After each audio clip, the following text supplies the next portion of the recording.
They have never loathed college football itself. They have resisted the people determined to reshape it. When Deion Sanders, black, direct, unapologetic, walks into a room of power brokers and speaks with authority instead of deference, critics recoil. During his playing days, they complained about celebrations and gold chains. Now that he is a head coach, mentor, and father, they label him something more polite, but just as dismissive, a problem.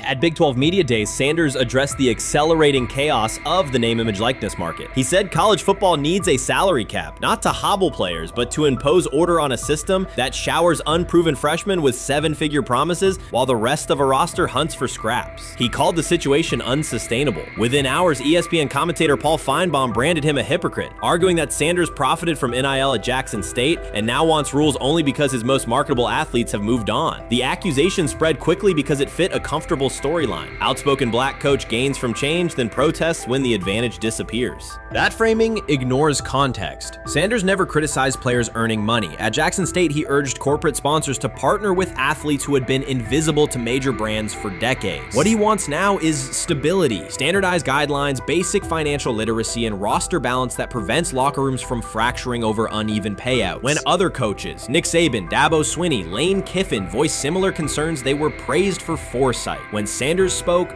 the tone shifted to suspicion. The difference is not the message, it is the messenger. Finebaum's response followed a familiar script. When black leaders question the structure of the sport, their motives are interrogated, their credibility attacked, and their competence doubted. He did not level the same charge at Jimbo Fisher when Fisher complained that NIL disturbed recruiting. He stayed silent when Kiffin lamented the transfer portal. But Sanders, who raised enrollment and television ratings at Jackson State, brought unprecedented attention to Colorado in one season and consistently mentors players beyond football, was called opportunistic. Finebaum dismissed the cultural impact Sanders created, the exposure for historically black colleges, the draft pick developed, the infrastructure improved, reducing his work to a marketing stunt dependent on star sons Shedeur and Shiloh or two-way standout Travis Hunter. Sanders did not retaliate. He returned to practice, media obligations, and recruiting. His confidence is rooted in faith and in the responsibility he feels toward young athletes whose lives will extend decades beyond their highlight clips. When he asks for NIL boundaries, he is thinking about freshmen handed large sums without guidance,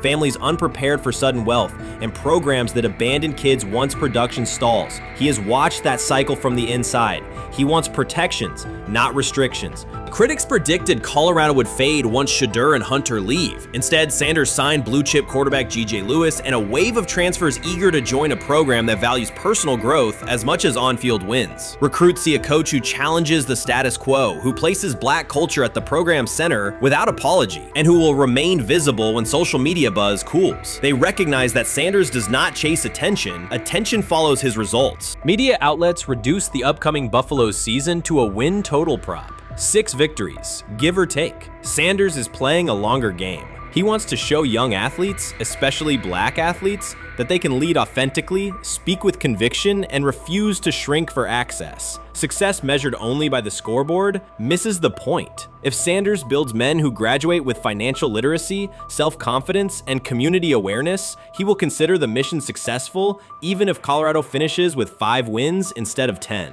None of that registers with commentators invested in an older hierarchy. For them, leadership should remain predictable, reserved posture, muted tone, minimal cultural expression. Sanders contradicts that image. The possibility that his methods could spread to other coaches, to other programs, threatens a model that has kept decision-making and revenue streams concentrated for generations. So the debate is not about hypocrisy or payroll ceilings. It is about control of the narrative and who is deemed qualified to write it. Sanders refuses to surrender that authority. He knows order is necessary. He also knows whose voices have been ignored whenever real reform is discussed. By speaking plainly, he forces television panels, athletic directors, and conference commissioners to confront issues they would rather defer: financial education, equitable resource distribution, and consistent national standards. Whether Colorado exceeds betting lines this fall will not change the trajectory Sanders has already set. He made Boulder relevant, energized recruiting beyond traditional power corridors, and broadened college football's cultural reach. that influence will persist long after social media debates cool. If his call for NIL structure eventually becomes policy, as the NCAA and Congress now contemplate, Finebaum's soundbite will fade while Sanders' imprint endures. In the end, accusations of hypocrisy say more about the accuser than the coach. Sanders has remained consistent, empower athletes, hold adults accountable, and inject stability before unchecked money corrodes the locker room. The people who stand to lose clout in that environment prefer the chaos they can manipulate. Sanders prefers a system that nurtures the players who make the sport worth watching. His advocacy is rooted in experience, not self-interest, and his critics will have to decide whether to engage with that reality or keep shouting from the sidelines. Watson says he has been mentoring Shedeur Sanders at the quarterback position.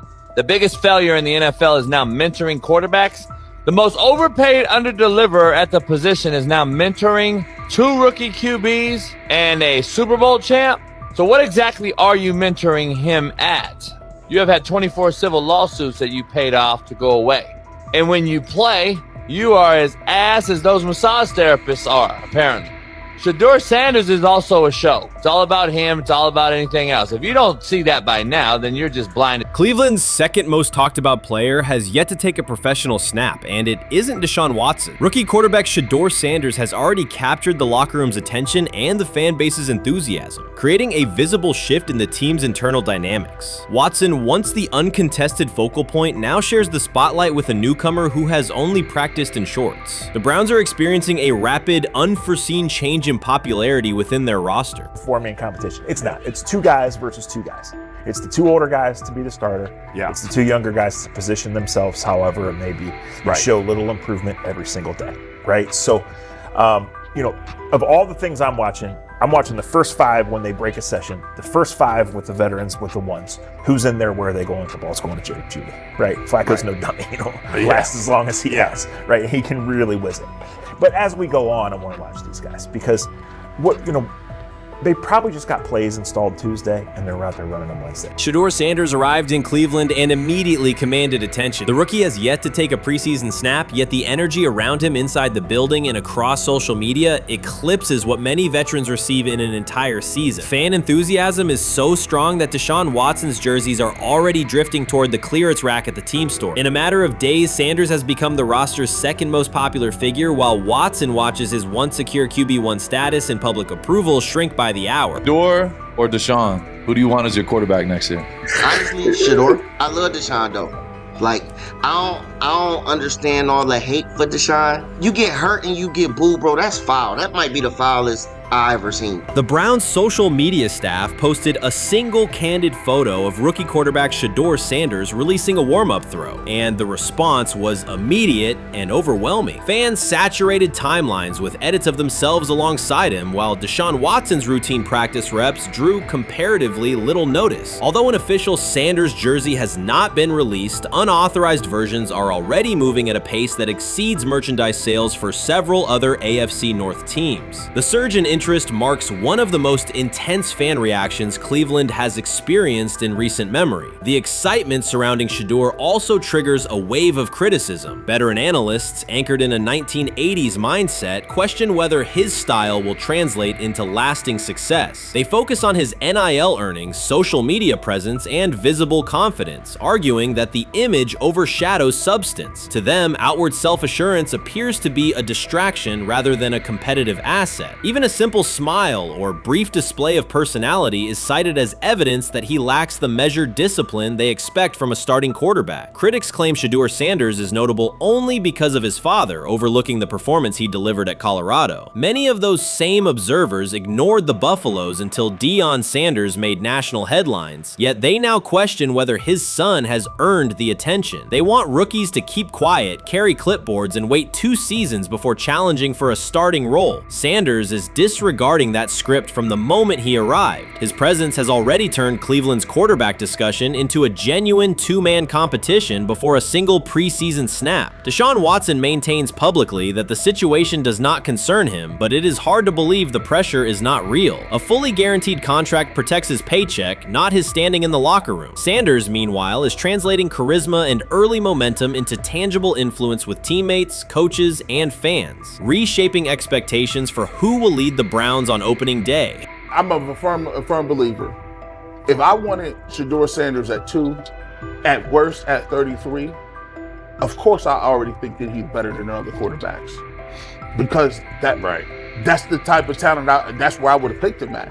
And if he was at 2 or 33, and he still had the same exact skill set, we would be talking about him starting and playing. Right. Well, there'd only be 3 quarterbacks. It'd be 3 quarterbacks, not 4. Yeah. But since he moved to the 5th round, that's cool. They might have to go along with it. But to me, I think if you ask who got the best tools, I'm going with Shedeur. Shedeur Sanders has not taken a single professional snap, yet discussion about him has split NFL social media into 2 camps. One side already argues he should start immediately. The other worries about what that means for veteran quarterbacks like Deshaun Watson. Reporters now line the perimeter of Brown's camp, scrutinizing every inconsistency in Watson's spiral and every precise throw from Sanders during drills. Each well-placed pass is clipped, posted to TikTok, and captioned as evidence of a future QB1. Cleveland is no stranger to quarterback drama, but this situation is different. Rather than cycling through another unproven starter, the franchise is dealing with a rookie who entered with more polish, public attention, and perceived readiness than most first-year players. Fans chant Sanders' name before he has appeared in a preseason game, while the established starter works to maintain his relevance. The atmosphere is not yet a full controversy, it is a countdown. Traditional analysts insist on the importance of experience and respecting the process, yet Sanders is progressing on the timeline set by the supporters who already view him as the next leader of the offense.